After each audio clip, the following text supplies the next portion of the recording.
कन्हैया जी बीमार हो गए एक बार, तो सिल्लीगुड़ी हॉस्पिटल में उनको ले जाया गया। वहां से टेलीफोन के द्वारा सूचना साहब के पास आई, तो साहब ने हालचाल के लिए फोन करवाया कि पूछो हालचाल कैसा है। उस समय वो वहां के डॉक्टर से अपना चेकअप करवा रहे थे, तो बीच में फोन आने लगा, तो उन्होंने कहा डॉक्टर साहब 1 मिनट, जरा मुख्यालय से फोन आ रहा है, उठा ले। तो डॉक्टर उनको देखने लगा कि हम इसकी जांच कर रहे हैं और ये फोन उठाने की बात कर रहा है, कौन ऐसा इमरजेंसी का फोन आ गया। उधर से साहब की आवाज आ रही थी, जिससे फोन लगवाया था उसको कह रहे थे कि पूछो तबीयत अब कैसी है। तो वो उधर से बता रहे थे। जब फोन रखा उन्होंने, वो डॉक्टर जो सिल्लीगुड़ी के हॉस्पिटल में है, वो शिवशिष नहीं है और व्यस्त आदमी है, लेकिन उसने उनसे कहा कि किनसे बात कर रहे थे अभी। तो इन्होंने बस कहा कि साहब श्री से, और डॉक्टर ने कहा जो शिव चर्चा शुरू किए हैं वही है। तो ये बोले कि हाँ। डॉक्टर ने कहा कि अरे जब वही आपका हाल पूछ रहे हैं तो मैं कैसे आपको ठीक करूं, आप तो ठीक होके रहिएगा। देखिए वो शिवशिष नहीं है, वो साहब से नहीं मिला है, उसने नहीं जाना उनको, लेकिन क्या समझ आई है उसको, यही बात साहब ने कही। अद्भुत है उनकी हर बात, हर वाक्य, कि शिव की दुनिया में हम रहते हैं, शिव हमारी दुनिया में क्यों नहीं रहता। और इस बात में, इसके बोलने में पीड़ा है, दर्द है। महादेव मेरा आपका क्यों नहीं होता, महादेव मेरे घर का मुखिया क्यों नहीं है। कितनी घटनाएं, सरल घटनाएं हैं ये, लेकिन हमारे मन को समझाती है। एक गुरु भाई ने कहा, साहब के पूछने पे, साहब ने पूछा घर में कितने लोग हैं, उस गुरु भाई ने कहा कि जी 4। साहब ने पूछा कितने साल से महादेव को गुरु बनाए हो, उसने कहा 18 साल से। साहब ने कहा 18 साल में रोज तुमने ये कहा होगा, हे शिव आप मेरे गुरु हैं, मैं आपका शिष्य हूं, मुझ शिष्य पर दया कर दीजिए। कहा होगा? उस गुरु भाई ने कहा जी कहा है।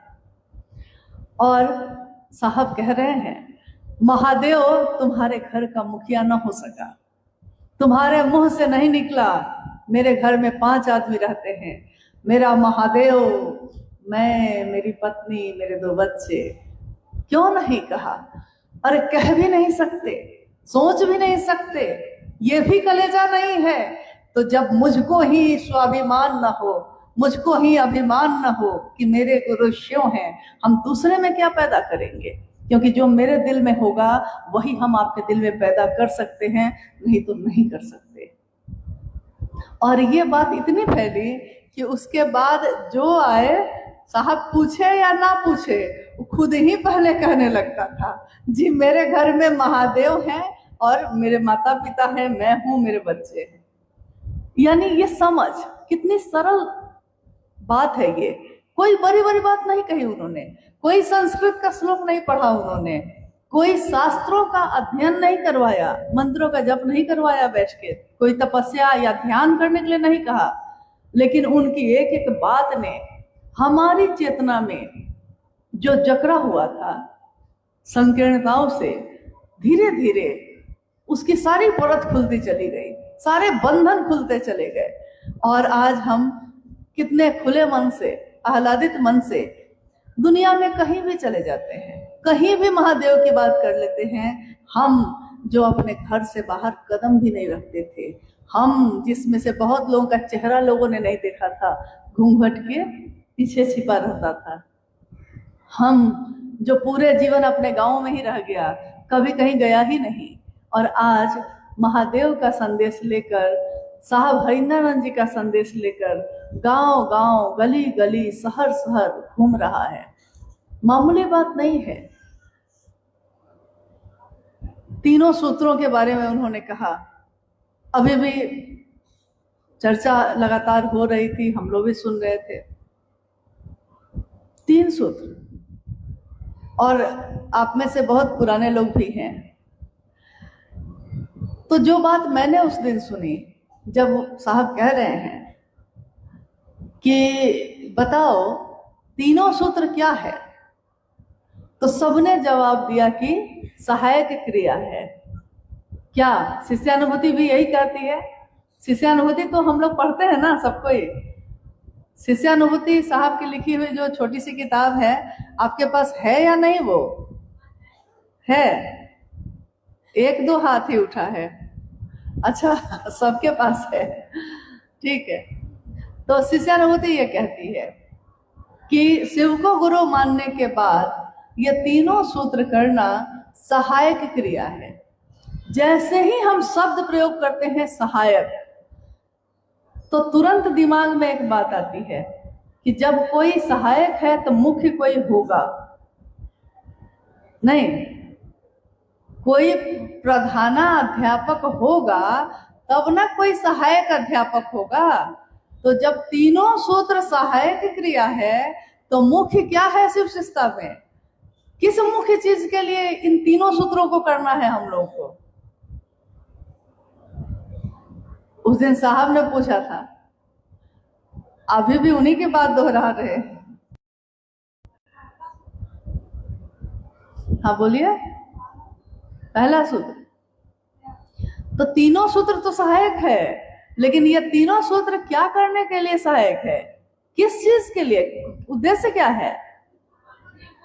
अरे भाई मान लीजिए हम उद्देश्य है भोजन बनाना, तो आप राशन भी लाए, आप तेल भी लाए, नहीं आप कढ़ाई भी लाए, तो ये तीनों चीज आप लाए, इसके इन तीनों चीज के बिना खाना बनता भी नहीं।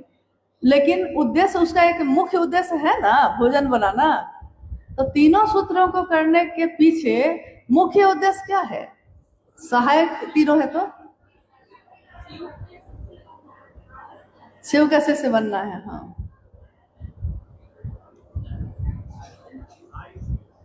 हाँ, चलिए, सही में पुराने लोग हैं। अस्थाई शिष्य भाव शिष्यानुभूति में ही है। ये 1990 में छपी है ये किताब। 1990 से लेकर आज तक कितने साल हो गए? हम में से असंख्य लोगों ने इस किताब को अपने पॉकेट में रखा है, अपने घर में रखा है, अपने पूजा स्थल पर रखा है, पढ़ा भी है। साप्ताहिक चर्चाओं में ये पढ़ी जाती है। इसके हर वाक्य की व्याख्या होती है। इसमें अनेक वाक्य ऐसे हैं जिसके उस समय मुझको लगता है कि आपके यहाँ जब साहब सशरीर आए और कार्यक्रम हुआ होगा तो उस समय भी मंच पे जिज्ञासा में इसी के प्रश्न गए होंगे, क्योंकि उस समय सभी स्थानों पे ऐसा हो रहा था। एक ही चीज उसमें अनिवार्य है, शिष्यानुभूति में अनिवार्य, यानी ये होना ही होना होगा। अनिवार्य एक ही पंक्ति लिखी हुई है। बाकी कोई पंक्ति आपने पढ़ी होगी तो आपने देखा होगा कि कंगन पहनना भी अनिवार्य नहीं है। देखा होगा, ये भी मदद करता है, महादेव के काम को करने में मदद करता है, लेकिन अनिवार्य एक ही चीज है, अस्थाई शिष्य भाव। तो अस्थाई शिष्य भाव हो जाए मेरा, इसीलिए तीनों सूत्र करना है, ताकि बार बार इस चीज की आवृत्ति हो कि मेरे मन में ये गहरा होता जाए। विचार में हम शिव को गुरु मानते हैं या हमने माना, विचार गहरे हुए मतलब मजबूत हुए, विचार गहरे हुए तो भाव बना, भाव भी गहरे हुए। विचार टूट सकता है, तुरंत टूटता है, भाव थोड़ी देर से टूटता है, लेकिन टूटता वो भी है, टूट सकता है, संभावना है। लेकिन अगर भाव गहरे हो गए और प्रेम में परिणत हो गया, प्रेम में बदल गया, तो प्रेम बदलता है। प्रेम कभी बदलता देखा आपने? किसी को किसी इंसान से प्रेम हो जाए, किसी को लड़की से प्रेम हो जाए, पूरी जाति से निकाल दिया जाएगा, समाज से निकाल देते हैं लोग, हर बातें छोड़ देते हैं, लेकिन कहते हैं कि सारी खुदाई एक तरफ हो जाती है, लेकिन उसको नहीं छोड़ता जिसको प्रेम करता है। यानी बाकी रिश्ते हल्के हो जाते हैं और जिससे प्रेम हुआ है उसका रिश्ता सबसे भारी हो जाता है। तो बार बार पहला सूत्र करना, दूसरा सूत्र करना, तीसरा सूत्र करना, हमारे मन में शिष्य का भाव, क्योंकि तीसरे सूत्र में भी लिखा हुआ है शिष्यता के भावांतरण के लिए, यानी शिष्य के भाव में हम डूबे उतरे, इसके लिए। तो तीनों सूत्र करने के बाद अगर हमारा मन अब ठहर गया है, रुक गया है, अस्थायित्व आया है इसमें, अब आपको कोई कुछ भी समझाएगा तो आप बदलिएगा। क्योंकि जब किसी को अपना मान लेते हैं, किसी को अपने दिल में बसा लेते हैं, तो दुनिया चाहे कितना भी समझाए कि दूसरा भी अच्छा है, आप उसके तरफ देखिएगा भी नहीं। हम अपने बेटे का, बेटा अगर मेरा है तो हम अपने बेटे का सौदा नहीं करते, हम अपनों का सौदा, अपनों का व्यापार नहीं करते। महादेव मेरे गुरु हैं, मैं उनका शिष्य हूँ, ये बात जो साहब ने कही है, उन्होंने शिव का व्यापार नहीं किया और ये अपने आचरण से सिखाया। वो डिप्टी कलेक्टर के पोस्ट पे रहे, ज्वाइंट सेक्रेटरी कैबिनेट से रिटायर्ड करने वाले साहब श्री हरिदानंद जी, एक ईमानदार अफसर। जो शिव के लिए ईमानदार होगा वो दुनिया के लिए भी ईमानदार होगा। आज तक दुनिया में हम लोगों ने यही देखा कि अगर कोई भी व्यक्ति अध्यात्म के रास्ते पे मुड़ गया है तो फिर वो पूरी तरह उसी तरफ मुड़ जाता है, फिर वो अपनी गृहस्थी छोड़ देता है। अगर कोई साधु बन जाए, कोई सन्यासी बन जाए, यहाँ तक कि अपने पत्नी बच्चों को छोड़ देता है। या अगर कोई जगत के आकर्षण में डूब गया है, बहुत ज्यादा डूब गया है, तो फिर वो अध्यात्म के रास्ते पे नहीं मुड़ पाता। आप लाख उसको कहिएगा, वो कहेगा कि दीदी जाना चाहते थे लेकिन समय नहीं है, दुकान खुला हुआ है, जितने देर में जाएंगे 5 ग्राहक आके लौट जाएगा, नुकसान हो जाएगा। यानी अगर जगत का आकर्षण ज्यादा है तब भी उधर नहीं जाएगा। और शिवशेष साहब हरिदानंद जी के जीवन को जो हमने देखा है, उसमें क्या देखा है? उसमें एक तरफ देखा है कि वो शमशान साधना कर रहे हैं 12 साल की आयु से। आज इस कालखंड में जो घटित हुआ है, आज जो हमारी आपकी आंखों ने जिनको देखा है, उन्होंने अपने आचरण से ये दिखाया कि लौकिक और पारलौकिक, जगत और जगत से परे शिव के, दोनों का अद्भुत संतुलन कैसे होता है। जगत में रहे और जगत के हुए ही नहीं, शिव के होके रहे जगत में। साहब हरिदानंद जी 12 साल की आयु से शमशान साधना कर रहे हैं, कब्रिस्तान साधना कर रहे हैं, अनेक लोगों को अपना गुरु मान रहे हैं। लेकिन इसके साथ साथ वो बालक हरिदानंद जी स्कूल भी जा रहे हैं, पढ़ाई भी कर रहे हैं और एक के बाद एक क्लास पढ़ के आगे बढ़ भी रहे हैं। वही साहब हरिदानंद जी जो आपके ही आरा के गांगी शमशान में प्रतिदिन शाम की ट्रेन पकड़कर पटना से आ रहे हैं शमशान भूमि में, रात भर शमशान की साधना कर रहे हैं, सुबह की ट्रेन पकड़कर फिर से ट्रेन से पटना जा रहे हैं और दिन में कानून की पढ़ाई कर रहे हैं पटना लॉ कॉलेज से। क्या किसी साधु को ऐसा करते देखा है? क्या किसी गृहस्थ को ऐसा करते देखा है? नहीं, गड़बड़ा जाएगा। संतुलन करना उसके लिए संभव नहीं होगा, गड़बड़ाएगा, वो विक्षिप्त हो जाएगा, या फिर एक को पकड़ेगा दूसरा छूटेगा। लेकिन दोनों को एक समान लेकर चलना, ये अद्भुत बात है। फिर उनके पिता ने कहा विवाह करने को, वो विवाह के लिए भी तैयार है। अनमिल अखर में आपने पढ़ा होगा इस घटना को कि जब उनके घर में विवाह का प्रस्ताव आया तो साहब ने हामी भर दी, क्योंकि उनको पता है कि गृहस्थ आश्रम आध्यात्मिक रास्ते में बाधक नहीं बनता, जबकि हम लोग को लगता है कि बाधक बनता है। लेकिन उन्होंने उस समय विवाह भी किया। उनके 3 संतान हुई, यानी एक पिता, एक पति, और पूरे परिवार का निर्वहन भी करना है, उनको भोजन भी देना है। और उसी छोटे से घर में जब सन 1974 में उन्होंने शिव को गुरु बनाया, तो उसी छोटे से घर में कितने गुरु भाई गुरु बहन आते रहे और रहते रहे, खाते रहे, महादेव की चर्चा उनसे सुनते रहे और अपने अपने घरों को लौटकर महादेव का काम बढ़ाते भी रहे। आई थी उनके जीवन में मां नीलमानंद। मां नीलमानंद की ममता से यहाँ कोई वंचित नहीं है, उनके ममता के ऋण से कोई ऋण नहीं है, क्योंकि उन्होंने अपने लौकिक बच्चों के पेट को काट कर पारलौकिक बच्चों के पेट को भरा है। तब आज शिव शिष्टता में इतनी सुगंध है, इतना पोषण है उसमें, और उन्होंने कभी भेद नहीं किया। कहते हैं कि एक छोटे से घर में मां नीलमानंद जी ने एक विशाल परिवार की स्थापना की। यानी ये दर्शाता है कि जगह दिल में होनी चाहिए, घर का कोई मतलब नहीं है। जगह दिल में हो तो घर क्या, जगह तो बन ही जाती है। ये दोनों चीजें, एक तरफ संसार का परिवार भी चलता रहा, नौकरी भी चलती रही। हम में से बहुत लोग कहते हैं कि समय नहीं मिलता। साहब हरिनानंद जी एक बिहार प्रशासनिक पदाधिकारी रहे। स्वाभाविक है, बड़े पद पे रहे, जिम्मेदारियां बड़ी थी। सुबह 10 बजे अगर ऑफिस शुरू हो रहा है, इसके लिए उनको 9 बजे घर से निकलना पड़ेगा। तो 9 बजे सुबह जब वो निकलते थे तो लौटते थे 6:30 पौने 7 तक, यानी उस समय से लेके 6 बजे तक कार्यालय से आते।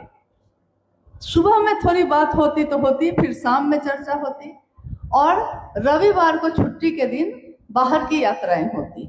उसी में ये सारी यात्राएं होती रही उनकी। 2008 में वो रिटायर्ड हुए हैं, और उसके बाद से पूरा समय फिर इसी काम में। लेकिन क्या 2008 से पहले तक शिव शिष्टता व्यापक हो नहीं गई थी? कम थी क्या? जबकि साहब तो हर जगह नहीं गए। उनकी बात को, उनके संदेश को लेकर लोग गए, गुरु भाई गए, गुरु बहन गए। किसकी ताकत काम कर रही थी? वो जो भेज रहे थे कि जाओ तुम वहां करो, वहां करो, जो समझा रहे थे कि हाँ ऐसा हो जाएगा, चाहे वो बक्सर हो, चाहे आरा हो, चाहे औरंगाबाद हो, चाहे बिहार का कोई भी प्रदेश हो, मधेपुरा, सुपौल, सहरसा, कोई हो, वो जो ऊर्जा का संचरण न करते तो हम में से कौन इतना योग्य है कि वो कहता और लोग शिव को गुरु बना लेते? यानी शिव की ऊर्जा जो उनमें उतरी, उसका संचरण, यानी मात्रा, जितनी मात्रा की जरूरत है उतना लोगों को दे देकर उन्होंने भेजना शुरू किया। शरीर का महत्व होता है, लेकिन जो परमात्मा का ही अंश है, जो शिव का की ही परछाई है, शिव का ही सामने प्रकटीकरण है, एक तरह से शिव की शक्तियां शिव का प्रकटीकरण है, तो शिव शिष्यता भी शिव का प्रकटीकरण है। तो जो शिव का ही प्रकटीकरण है, उसकी ऊर्जा का आकलन तो हम लोग नहीं कर सकते। आज जब हम सब शरीर में साहब श्री को नहीं देख पाते, तो हम लोग समझते हैं कि उन्होंने उस समय भी यही कहा कि तुम अपने घर में बैठ के भी मन से ही मुझसे मिलते हो, और जब मैं शरीर में नहीं रहूंगा तब भी मन से ही मिलोगे। और आज मैं कुछ लोगों को बख्श देता हूँ, बाद में तो ये भी नहीं करूंगा। अभी शरीर में हूँ, छोड़ देता हूँ, और जब शरीर में नहीं रहूंगा तो वैसे लोगों को जिन्होंने शिव शिष्यता को कलंकित करने का काम किया है या अपने गुरु का व्यापार किया है, वैसे लोगों को मैं छोड़ूंगा भी नहीं। और क्या आज आपके बिना किसी प्रयास के ऐसा हो रहा है कि नहीं? हम लोग कुछ नहीं कर रहे, आप कुछ नहीं कर रहे, आप अपनी आंखों से देख रहे हैं। ये दुनिया तमाशा की तरह गुजर रही है। हर आदमी, हर पात्र अपना किरदार निभा रहा है। कोई शिव का शिष्य होकर दिख रहा है, कोई शिव का शिष्य का मुखौटा लगाकर घूम रहा है, लेकिन हम कुछ नहीं कर रहे। हम लोग को जितना साहब ने कहा उतना महादेव का काम कर रहे हैं, आप भी उतना ही कर रहे हैं, और उतने ही से ही महादेव का काम बहुत तेज गति से आगे बढ़ता जा रहा है। हम ना होंगे, आप भी ना होंगे। शरीर में आए हैं तो शरीर जाएगा ही जाएगा। ये तो तय है, ये तो शाश्वत सत्य है। लेकिन ये जीवन, ये शरीर, ये हमारा जन्म किस बात के लिए मिला, जिसमें हमको आपको ये सौभाग्य मिला कि शिव मेरे आपके गुरु हुए हैं। शिव का शिष्य होकर जीवन को जीने की कला गुरु सिखाते हैं। तो जीवन की कला कैसे सिखाते हैं? एक जीवन होता है लकड़ी का, एक जीवन होता है कि एक बहुत बड़ी लकड़ी के टुकड़े को आप रख दीजिए, वो भींगा हुआ है, ठंड का समय है, भींगी हुई लकड़ी को आपने रखा है, पूरा पेड़ का टुकड़ा है, वो बहुत बड़ा है, और उसमें आग लगाया है, आग लग गई है, कुछ ना कुछ करके आग लगा दिया है, लग गई है, पूरी रात वो लकड़ी जल रही है। स्वाभाविक है, आग लग गई है, लेकिन कैसे जल रही होगी सोचिए तो जरा। धुआं ज्यादा हो रहा होगा, आग कम, धुआं ज्यादा, जिससे दूसरे को भी परेशानी हो गई, और आग भी कम। और एक कवि ने कहा है कि गीली सोंधी लकड़ी सा जलना भी कोई जलना है। अरे जलना है तो जल फूसों सा। फूस, फूस होता है ना हमारे घर में, फूस को आग लगाइए तो जरा, एक क्षण में जल जाएगा। लगाया आग की, धड़क के धू धू करता हुआ जलता है। तो वही पंक्ति है कि गीली सौंधी लकड़ी सा जलना भी कोई जलना है।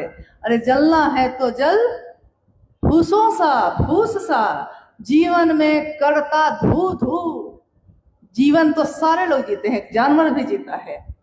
अरे शिव की शिष्यता हमको आपको मिली है। हम में से हर बैठा हुआ आदमी ये कह रहा है कि ये विश्वामित्र की तपोभूमि है, लेकिन ये शिव शिष्यों की तपोभूमि है आज। और इस तप से, इस काम से दुनिया रोशन हो रही है, क्योंकि आपके मन की चमक दूसरों के जीवन में रोशनी उतारने का काम कर रही है। ये मामूली बात नहीं है। इसलिए मेरा अनुरोध है कि अपनी क्षमता को पहचानिए, आगे बढ़िए। महादेव का काम बढ़ाने की जिम्मेदारी साहब ने सबको दी है।